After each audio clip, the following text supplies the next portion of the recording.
Hello students, in my previous video I had discussed about congruency. What is congruency and what are corresponding sides and what are corresponding angles. Further, I had given a brief description of conditions of congruency. Now let me again discuss about them in detail.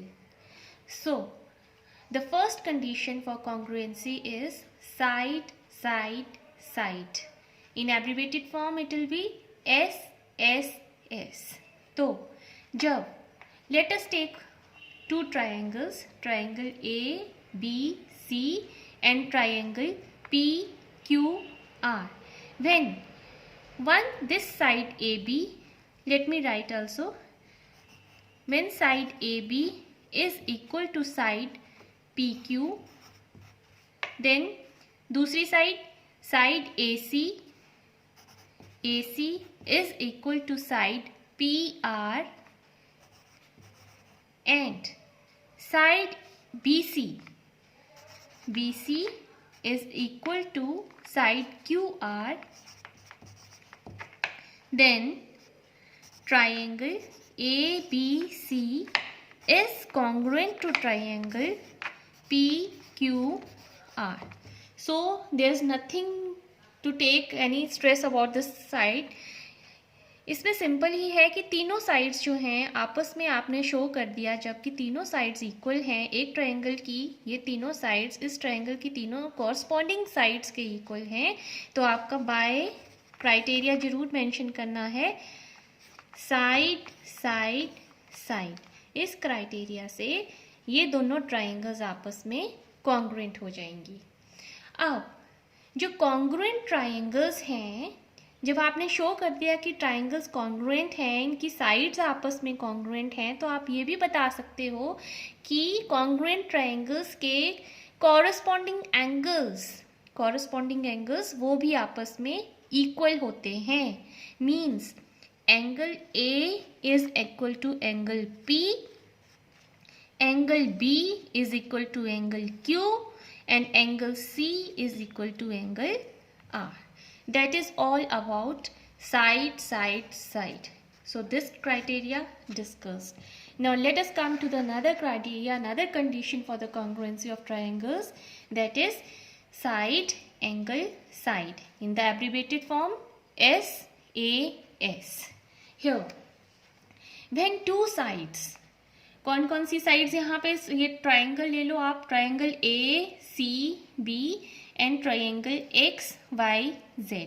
इन दोनों triangles में जब two sides, side AC and side AB, when two sides and correspond and the included angle means in दोनों sides के बीच में angle, ये वाली side और ये वाली साइड, इनके बीच में angle is equal to the two sides, कौन सी, XY and YZ, and the included angle of the other triangle, then the triangles are said to be congruent. In the given figure, here AB is equal to XY equals to 2 centimeter. Then AC is equal to YZ equals to 5 centimetre. And angle कौन सा show करेंगे यहाँ पे, अब जो angle included angle है, यहाँ पे A है इंक्लूडेड एंगल, तो आपको क्या करना होता है, एंगल A जो है वो बीच में आना चाहिए. मीन्स एंगल CAB कैसे लिखेंगे, angle CAB is equal to angle, अब यहाँ पे Y है इंक्लूडेड, तो Y बीच में आना चाहिए, is equal to angle XYZ, angle XYZ. तो ये तीनों कंडीशंस आपको कॉन्ग्रुएंसी के लिए तीन कंडीशंस फुलफिल हो रही हैं. Therefore triangle ABC is congruent to triangle XYZ. कौन सी condition, side, angle, side. So, this is all about side angle side. इसमें और आपको बताना है कि ट्राइंगल्स जो हैं वो आपस में congruent by the condition side angle side तभी होंगे when the angles included by the, ये जो angles included by the corresponding sides are equal side, ये जो है एंगल्स ये इक्वल होने चाहिए। अब फिगर्स का मैटर नहीं करता है, एक फिगर बड़ी है एक फिगर छोटी है, कोई मैटर नहीं करता है। मैटर क्या करता है कि साइड्स जो हैं, जैसे ये साइड्स जो शो की हैं ये भी बराबर होनी चाहिए और एंगल्स जो हैं ये भी इक्वल होने चाहिए। मीन्स अगर ये एंगल 30 डिग्री का है तो ये एंगल भी 30 डिग्री होना चाहिए, ये अगर 60 डिग्री है तो ये भी 60 होना चाहिए। तो फिर ऐसे इस कंडीशन के लिए angles must be equal for the congruency. अब आप ये बता सकते हो, अब इसमें आपकी corresponding pair of corresponding sides कौन कौन सी बन रही हैं। Let us discuss pair of corresponding sides.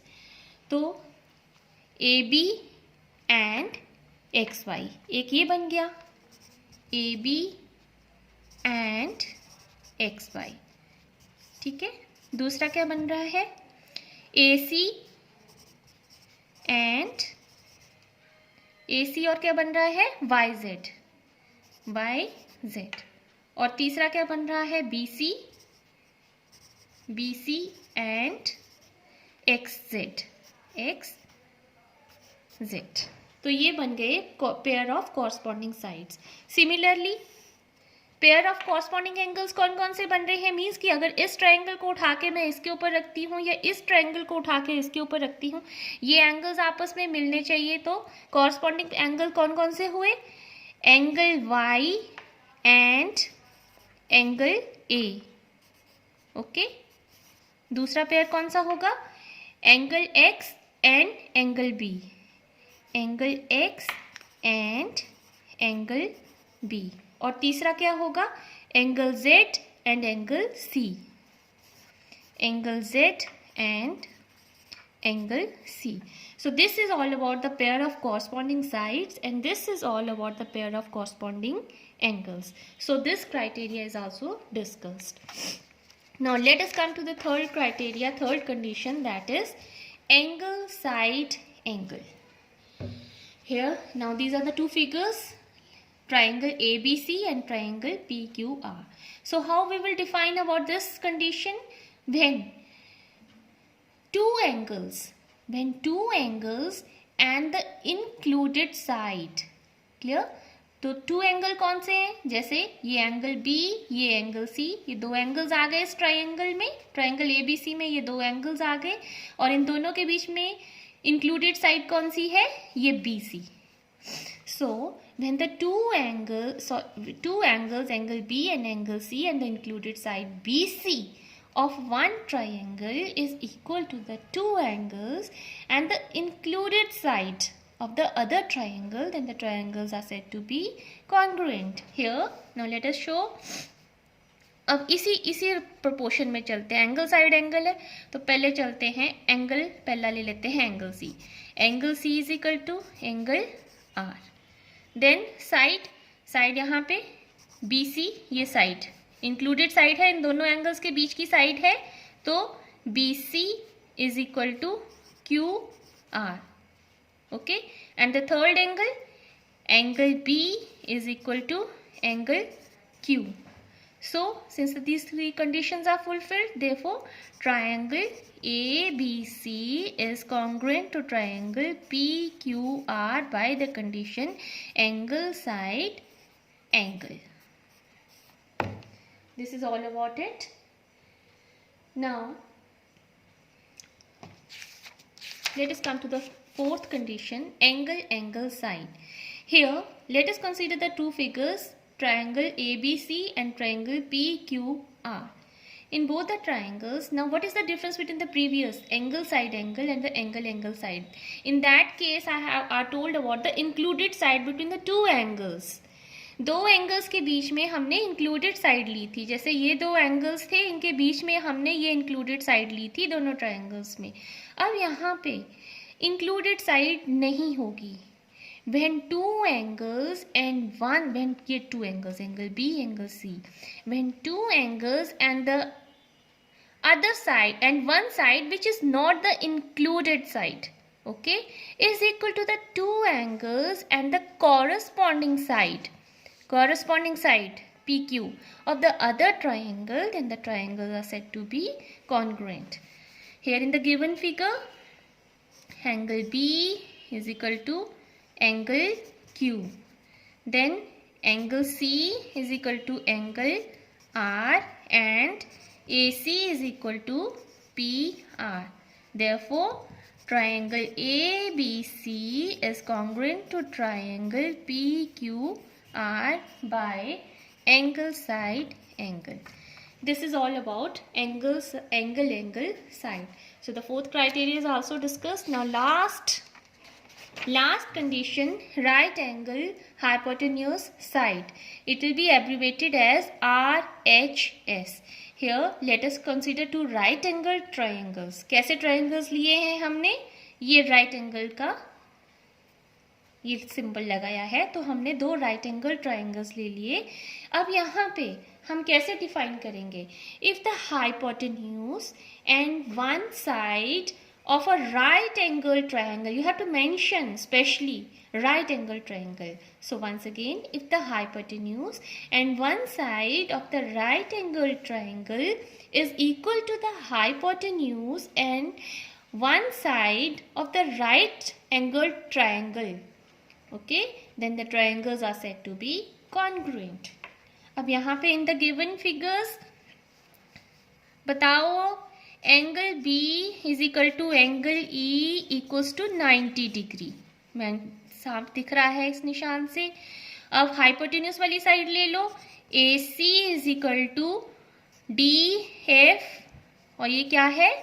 Hypotenuse. ठीक है. अब साइड ले लो. साइड कौन सी लेंगे? AB is equal to EF. अब ये तीनों कंडीशंस फुलफिल हो गई. Therefore triangle ABC is congruent to triangle EFD by RHS. Clear? This is all about RHS. अब last thing which I want to, अब इसमें आप कॉरस्पॉन्डिंग साइड्स और कॉरस्पॉन्डिंग एंगल्स अपने आप जज कर सकते हो कि कौन सी कॉरस्पॉन्डिंग साइड्स होंगी और कौन से कॉरस्पॉन्डिंग एंगल्स होंगे. मीन्स इस ट्रायंगल को उठा के इस पे रख दूं या इसको उठा के इस पे रख दूं. तो let me tell you once again. यहाँ पे एंगल, पहले angle B and angle E ये इक्वल हो गए. देन एंगल F जो होगा वो एंगल A के बराबर होगा. ठीक है. और angle D is equal to angle C. That's all.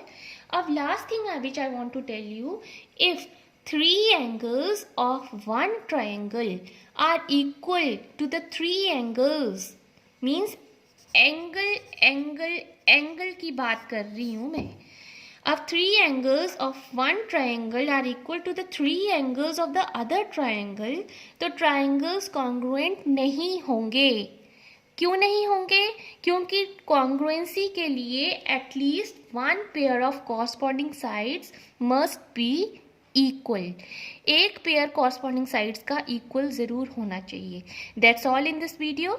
In next video I discuss about the exercise. Thank you.